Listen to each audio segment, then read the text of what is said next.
Hello good people, I'm Blue Devil. Today we are going to have a look at the Shadowrock 3 from Be Quiet. I just have to put this out there. Be Quiet did send this out to me for review. This CPU cooler boasts a 190 watt TDP while being almost inaudible. Aesthetically, the Shadowrock 3 doesn't feature DRGB, which is everywhere. What Be Quiet has done is focused on a simple, clean, and all-functional design. Sporting the tower design, the Shadowrock 3 is a little different than the rest of Be Quiet's own product line. The asymmetrical design allows the Shadowrock 3 to be mounted on socket 1151 and AM4 without issues pertaining to memory clearance, thanks to its very offset design. Moving to fin design, fin spacing that is fairly spaced out, as my suspicions suspect that this will aid in acoustic performance. On the top of the Shadowrock 3 is a brushed aluminum top plate with some black accenting. Black accenting will help blend in with most black cases as well as silver and or white. In the center of the top plate is a hole, which Be Quiet has included a magnetic tip screwdriver for much easier access for the hard to reach mounting screw on the bottom of the CPU mounting bracket. Speaking of CPU mounting, 5 6mm nickel plated heat pipes lead down to the direct touch CPU mount. Installation of the Shadowrock 3 was actually pretty easy. Be Quiet really has simplified the process for installing a big tower CPU cooler.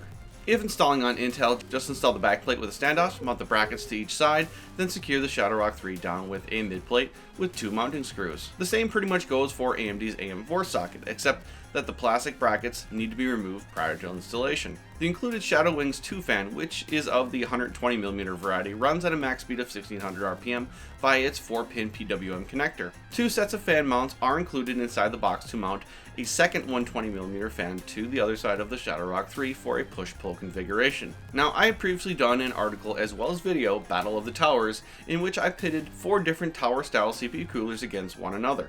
One of them was the Be Quiet Darkrock 4, which took the crown. I'll be using that data that I collected for comparison. So running on my test bench is my 8700K running at 5 GHz on the ASUS Z370 Maximus X code. In the RAM department is a 2x8 gig kit of HyperX's new Fury RGB DDR4 at 3733 MHz. From Team Group, the T-Force Vulcan 500GB SSD for game and benchmark storage, with the OS handled by Samsung's 500GB 970 EVO Plus. For graphics, usually an NVIDIA RTX 2070 Super FE is on duty. However, to give the Shadowrock 3 a fair sound test, the EVGA RTX 2060 Super SC Ultra is standing in due to its 0 RPM fan feature. Also, the EVGA 750 watt P2 Platinum rated power supply provides ample power for the test bench. So in regards to the Battle of the Tower, the Shadowrock 3 actually did pretty well with compatibility.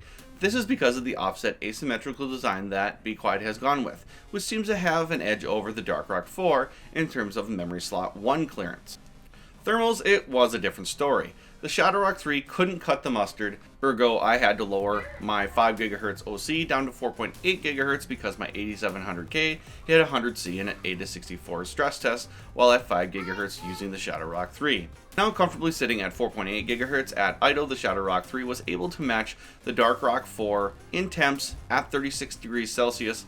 The Darkrock 4 did it at 3 dB quieter. At low, the Shadowrock 3's temps hit a high of 92C, but settled back down to 73C at around 49 dB. The Darkrock 4 also managed to outpace the Shadowrock 3 with a temp of 65 degrees while running 7 dB quieter.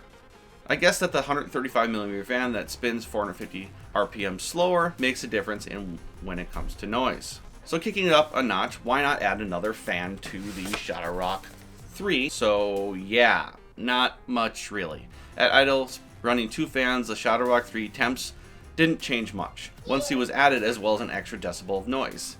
Load, yeah, load has to be better, right? Nope. The same thing happened as on idle. Added 4C more and kept the same noise profile. When it comes down to it, Be Quiet's Shadowrock 3 really is a decent CPU cooler. I tested with a 8700K, which is a 14nm, 6-core, 12-thread, 95-watt TDP CPU. Now, according to HW Monitor, the 8700K overclocked to 4.8 GHz, pulled about 140 watts.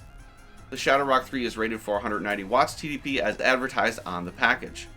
I would beg to differ and say more around 150 watts is more appropriate. The whole entire Hyper 212 family are highly regarded as great CPU coolers and are great competition in the sub $50 price bracket. Okay guys, I'm Blue Devil. Thanks so much for sticking around to the end. If you haven't liked and subscribed by now, it would be much appreciated. Blue Devil, out.